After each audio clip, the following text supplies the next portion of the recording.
सब्र का काम मंजिल ला कर देना नहीं, तुम्हें मंजिल के काबिल बनाना है।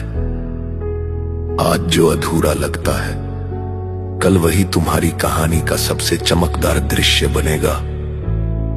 बस टिके रहो।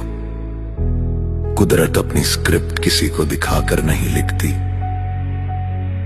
पर जब मोड़ देती है तो पूरी दुनिया ताली बजाती है।